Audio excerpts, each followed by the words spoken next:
Hi everyone, welcome back. This is Mrs. Stiliano bringing you our second segment of our Hopi drums. So we're back after a week. They're nice and dry now, nice and hard. Our drums are ready to be painted. So I've mixed up different colors actually for each class. The color I'm using is this beautiful terracotta color. I mixed it myself. I used a red, an orange, a yellow, and some white to mix it. Each class will get different colors to use, just so that there's variety when I hang these up in the hallway. And what you want to do is you want to get it nice on your brush, just like this, and you want to fully cover your whole drum with one color first. So it'll be the color, not the black. The black will be used later. And you want to be kind of like a white spot detective here. You want to make sure you've really gotten every white spot. So I'm going slow and careful. Being slow and careful is extra important. Today we're going to talk about the different designs that Native Americans would have on their drums and different things, their rattles, their different musical instruments that they would play. So we'll be getting into that in just a moment. But to get all these little white spots, you kind of want to sponge it. You see how I'm sponging my brush? That's a great way to get all these little white spots.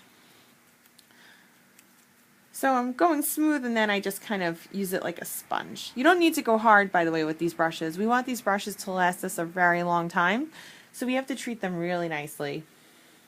So I kind of brush it on, and then I just sponge it, and I make sure I've really gotten all my little white spots. By the time I'm done painting this whole thing, believe it or not, it'll probably be dry. This type of paint takes very little time to dry. It's called tempera paint. Tempera paint actually is made from all natural things. Originally it was made with an egg and pigment from the ground. This kind is Versatempera, so it's manufactured by a company. They probably use other things besides eggs. I don't think there's actually any eggs in this paint, in case you're allergic. But that is the way that they would make it. It's the first kind of paint that actually was made in nature, is our tempera paint. So I'm just finishing up. You're probably going to take much longer with this first step, which is just painting the whole surface one color.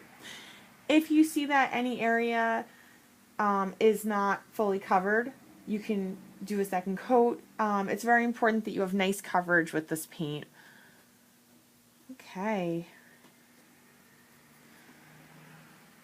Next step. I'm done with this brush. I've looked everywhere. I've made sure that I've gotten all my little spots. I'm going to put this in the water. That's to preserve our brush. So now I have this black paint.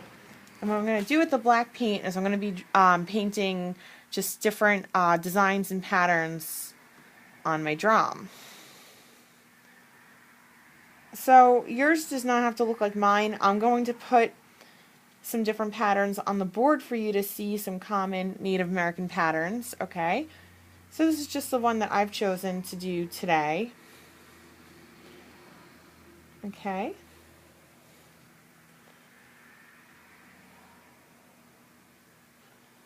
And just think as you're doing this, sometimes it's easy to accidentally forget which pattern you're doing or how it goes. So you want to think, you want to be mindful as you're doing this. So these are decorative. They're to make the drums look interesting and nice, and believe me, it works. Once you're actually using these, they do look very cool with these different patterns and designs on them. Okay, as you can see, I'm getting a little paint on my hands. No big deal. We're not doing gloves today. It's just a little paint. The last week was much messier, don't you agree? We're almost there.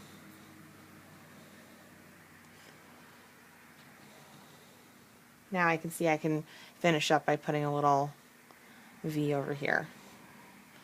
Alright, I'm going to look around it. I'm going to make sure it's how I want it.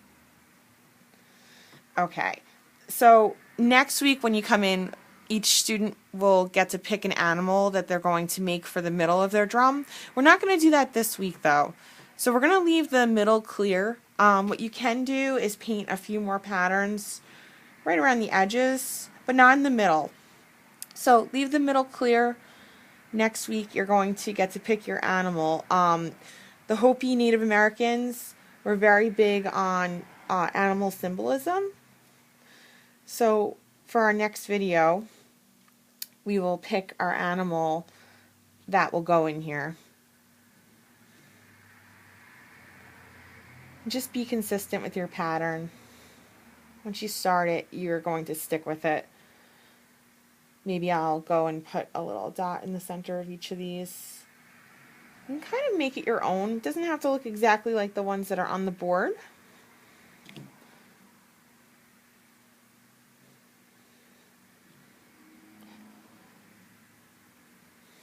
Okay, so like I said, leave the center clear. Okay, so now we've done our sides and we've done around the center but not in the center. So we're going to leave that center clear for next week. All right, thanks for tuning in, everyone.